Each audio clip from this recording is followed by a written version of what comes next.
അന്ന് ഞാൻ വരുമ്പോൾ താടി ശരിക്കും മുളച്ചിരുന്നില്ല, ഇപ്പോൾ താടി മുളച്ചു എന്നല്ല, കറുത്ത താടി കുറച്ചു കാലമുണ്ടായി. ഇപ്പോൾ താടി വെളുത്തല്ലോ, തല നരച്ചല്ലോ. ഖബത്തിനാറു നഫ്സി ബിസ്തിഅലി മഫാരിഖി വഅദ്ലമ ലൈലി അളാ സിഹാബുഹാ.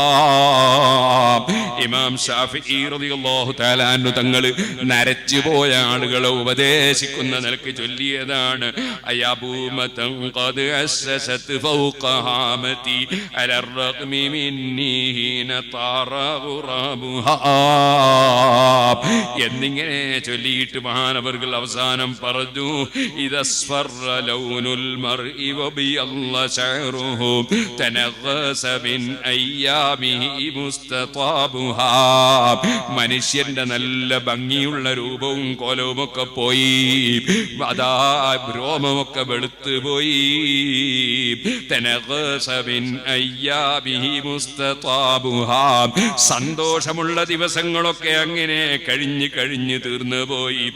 അപ്പോൾ നീ ചിന്തിക്കണം: ഫദഅൻക സൗആത്തിൽ ഉമുരി ഫഇന്നഹാ ഹറാമുൻ അലാ നഫ്സി തഖീർതികാബുഹാ. ഒരിക്കലും തെറ്റ് ചെയ്യാൻ പാടില്ല, യുവത്വത്തിലും പാടില്ല, കുട്ടിക്കാലത്തും പാടില്ല. എന്നാൽ മഹാനായ ഇമാം മിസ്രി റഹ്മത്തുള്ളാഹി അലൈഹി തങ്ങൾ നബാത്തുൽ മിസ്രി, അതാ നബാത്തുൽ മിസ്രി തങ്ങൾ പറഞ്ഞതുപോലെ, ഓ പ്രായമായിട്ട് താടിയും തലയും നരച്ചവരെ, കളറ് മാറിയാൽ പിന്നെ വാഴയുടെ മേലെയുള്ള ആ കൊലയുണ്ടല്ലോ, ആ വാഴക്കയുണ്ടല്ലോ, അത് പിന്നെ അവിടെ കൂടുതൽ കാലം നിൽക്കൂല എന്നുറപ്പല്ലേ. യുവാക്കളെ, അതാ ഇളനീർ പറിക്കുന്നത് കാണാറില്ലേ, പച്ചമാങ്ങ തച്ചിടുന്നത് കാണാറില്ലേ, അതുപോലെ പച്ചയായ സമയത്ത് തന്നെ ഉണങ്ങുന്നതിന് മുമ്പ്, വിളയുന്നതിന് മുമ്പ് തന്നെ പറിക്കാറില്ലേ.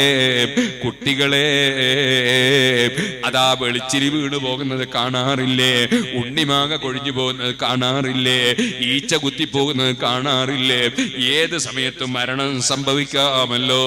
എപ്പോഴും ഏത് കുട്ടിയും മരണം ഓർത്തല്ലേ ജീവിക്കേണ്ടത്.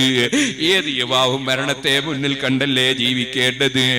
ഏത് പ്രായമുള്ളവനും അത് തന്നെയല്ലേ ചിന്തിക്കേണ്ടത്. മരണം ചിന്തിച്ചുകൊണ്ട് ജീവിതം കെട്ടിപ്പടുക്കാൻ നമുക്ക് സാധിക്കണം.